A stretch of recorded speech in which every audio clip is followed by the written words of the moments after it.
ಸಿಂಹರಾಶಿ ದೊಡ್ಡ ದೊಡ್ಡ ವಿಚಾರಗಳಿಂದ, ದೊಡ್ಡ ದೊಡ್ಡ ವಿಷಯಗಳಿಂದ ತುಂಬ ಆಕರ್ಷಿತರಾಗ್ತೀರಿ.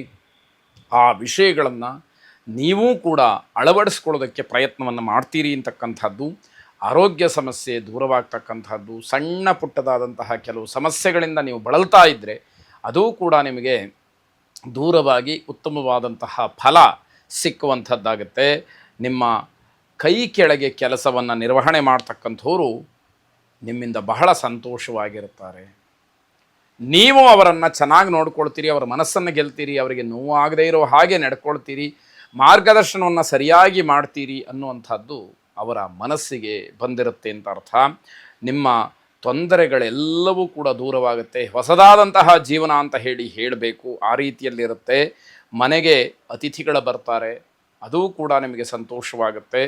ನಿಂತಿದ್ದಂತಹ ಕೆಲಸಗಳು ಮರುಚಾಲನೆಯನ್ನು ಪಡ್ಕೊಳ್ಳುತ್ತೆ, ಅದು ಮತ್ತಷ್ಟು ಸಂತೋಷವನ್ನು ಕೊಡುತ್ತೆ ಎನ್ನುವಂಥದ್ದು.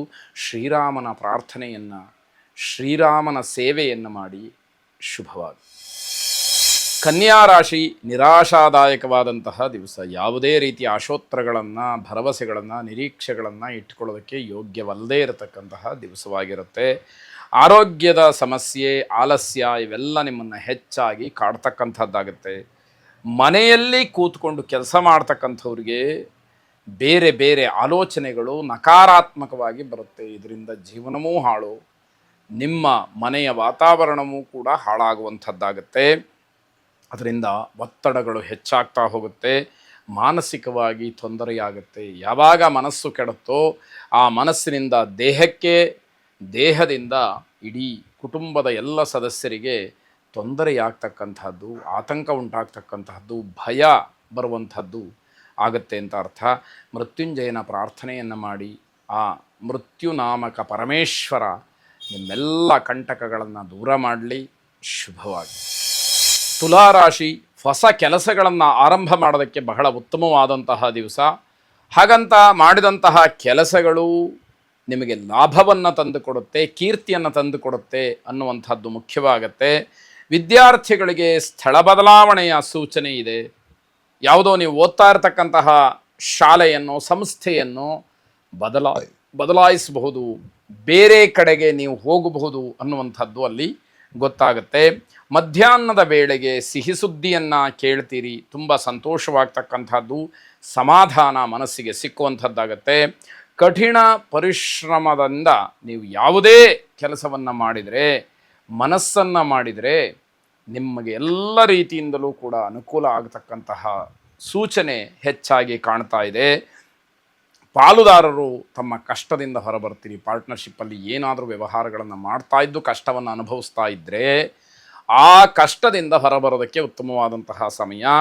ಹಾಗೆ ಆಸ್ತಿಯ ವಿಚಾರದಲ್ಲಿ ನಿಮಗೆ ಜಯ ಇದೆ. ಕಾನೂನಾತ್ಮಕವಾದಂತಹ ಹೋರಾಟ ನಿಮಗೆ ಶುಭ ಫಲವನ್ನು ಕೊಡುತ್ತೆ ಅಂತಕ್ಕಂಥದ್ದು.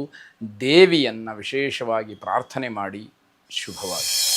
ವೃಶ್ಚಿಕ ರಾಶಿ ಸರ್ಕಾರದಿಂದ ಏನಾದರೂ ಹಣ ಬರಬೇಕಾದ್ರೆ ಅಥವಾ ಬೇರೆ ಕಡೆಯಿಂದ ಯಾವುದಾದ್ರೂ ಬಾಕಿ ಹಣ ಬರಬೇಕಾದ್ರೆ ಈ ದಿವಸ ಪ್ರಯತ್ನವನ್ನು ಮಾಡಿ. ಒಂದಷ್ಟರ ಮಟ್ಟಿಗೆ ನಿಮಗೆ ಹಣ ಸಿಕ್ಕುವ ಸೂಚನೆಗಳು ಕಾಣ್ತಾ ಇದೆ.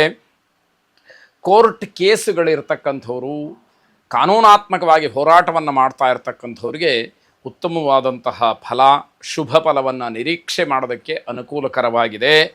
ಅನಿರೀಕ್ಷಿತವಾದಂತಹ ಹಣದ ಖರ್ಚು ನಿಮ್ಮ ಪಾಲಿಗೆ ಒದಗಿ ಬರ್ತಕ್ಕಂಥದ್ದು. ನಿಮ್ಮ ದಾಖಲಾತಿಗಳಿಗೆ ಸಂಬಂಧಪಟ್ಟ ಹಾಗೆ, ಪತ್ರ ಇತ್ಯಾದಿಗಳಿಗೆ ಸಂಬಂಧಪಟ್ಟ ಹಾಗೆ ಬೇರೆಯವರ ಕೈಗೆ ಅದನ್ನು ಕೊಡಬಾರ್ದು. ಇದನ್ನು ತುಂಬ ಸೂಕ್ಷ್ಮವಾಗಿ ಗಮನಿಸ್ಕೊಳ್ಬೇಕಾಗತ್ತೆ. ಆಗ ಮೂಲ ಪ್ರತಿಯೇ ನಷ್ಟವಾಗಿಬಿಟ್ಟಿದೆ ಅಂತ ಹೇಳುವಂತಹ ಸಾಧ್ಯತೆ. ನೀವು ಆ ದಾಖಲಾತಿಗಳನ್ನು ಪಡೆಯುವುದಕ್ಕೆ ಎಷ್ಟು ಕಷ್ಟಪಟ್ಟಿರ್ತೀರೋ ಅದನ್ನು ಇನ್ನೊಬ್ಬರ ಕೈ ಕೊಟ್ಟು ಅದು ಇಲ್ಲವೇ ಇಲ್ಲ ಅಂತ ಹೇಳಿ ಅನ್ನಿಸ್ಕೊಳ್ಳುವಂಥದ್ದು ಖಂಡಿತವಾಗಿ ಬೇಡ ಅಂತ ಅರ್ಥ. ನಿಮ್ಮ ಕೆಲಸ ಮುಗಿದ ತಕ್ಷಣದಲ್ಲಿ ಮನೆ ಸೇರಿಕೊಂಡ್ಬಿಡಿ. ಇಲ್ಲದೇ ಇದ್ದರೆ ನಿಮಗೆ ಸಮಸ್ಯೆ ಆಗುವಂತಹ ಸೂಚನೆಗಳಿದೆ. ಆದ್ದರಿಂದ ಕೆಲಸ ಮುಗಿದ ಮುಂದಿನ ಕ್ಷಣವೇ ಮನೆಯಲ್ಲಿ ಇರ್ತಕ್ಕಂಥದ್ದಾಗಲಿ. ಗುರು ರಾಘವೇಂದ್ರರನ್ನು ಮನಸಾರೆ ಪ್ರಾರ್ಥನೆ ಮಾಡಿ. ಶುಭವಾಗಿ.